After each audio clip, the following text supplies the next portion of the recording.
What's up? It's your boy Coach K, man. Look, really quick, this is not financial advice. Just want to show you guys what it is that I see, basically. All right. So check it out here.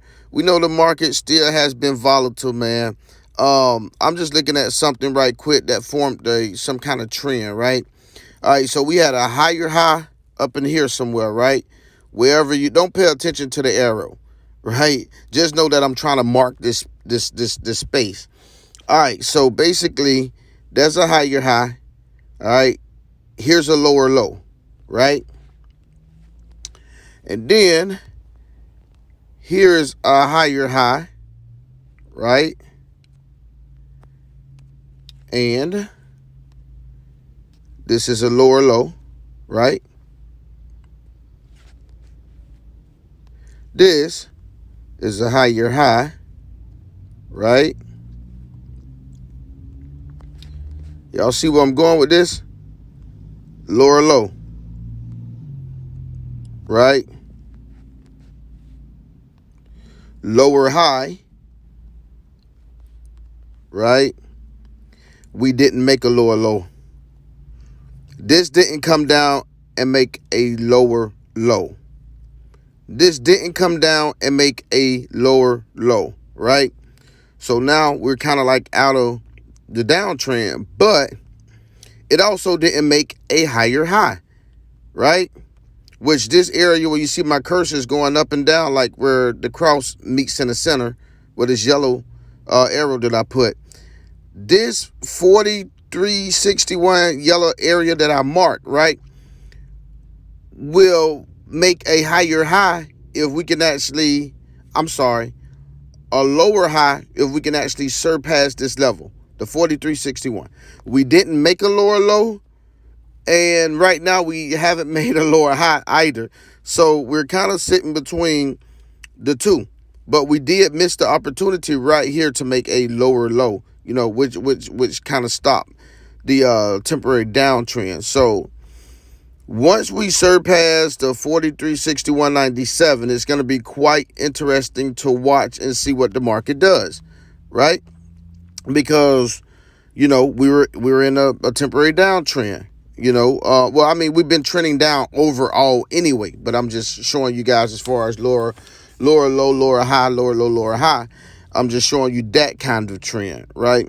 And now we kind of broken out of that trend, but are we going to surpass the 4361 or 4362 area to where we can continue to move to the upside once we pretty much once we pass this level, right? So that's what I'm watching for. But the thing about it, guys, if this thing comes down, right, if it does come down, then I feel like it's going to come down further than this area right here where my center meets at, right? So let me grab this brush. So I feel like if we do come down, we're going to make a lower low. And that lower low is going to have to pass this area, right? Because of the trend, you know, lower low, lower high, lower low, lower high, lower low, lower high, lower low, right? If we don't surpass this 4361.97 area. So this is what I'm watching for. And we're just going to kind of see what happens, right? Don't worry about these red marks that I have, these red lines. If you watch my previous videos, you'll know they kind of like represent a 2%. You know, there's a 2% gap right there. So don't think too hard on why I got this going on. I don't have a lot of trend lines and trade lines, and only thing I use is the RSI, right? I don't get into all the rest of that stuff. But yeah, man, so yeah, just kind of be careful and just watch out for that, man. Don't jump the guns, still stay patient, you know, do whatever it is that's working for you, but, you know, don't just feel like you have to be in a trade. You see, this thing is volatile. I mean, we just went from 20 something all the way back to 15. Now we going all the way back up since I've been watching. So it's a lot of price action that's actually occurring right now. I wonder how this thing looks, say, for example, on the 5-minute time frame, right? I'm just being nosy. Oh, man. Man, they got a heavy bearish candle right here on a 5-minute time frame.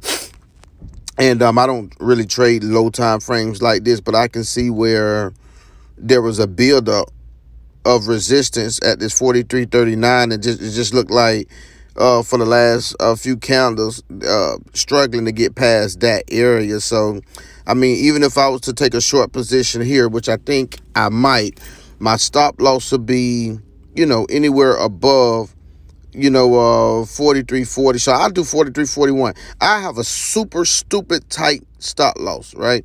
Because this thing is still volatile, which means that it can just surpass this area. I mean, think about it. We're on a 5-minute time frame. All right. So I wouldn't put my trust in a 5-minute time frame. But if I was a gambler, which I'm not, I will short. But my stop loss would be like as soon as this thing leave the 43.40 area, I'm out.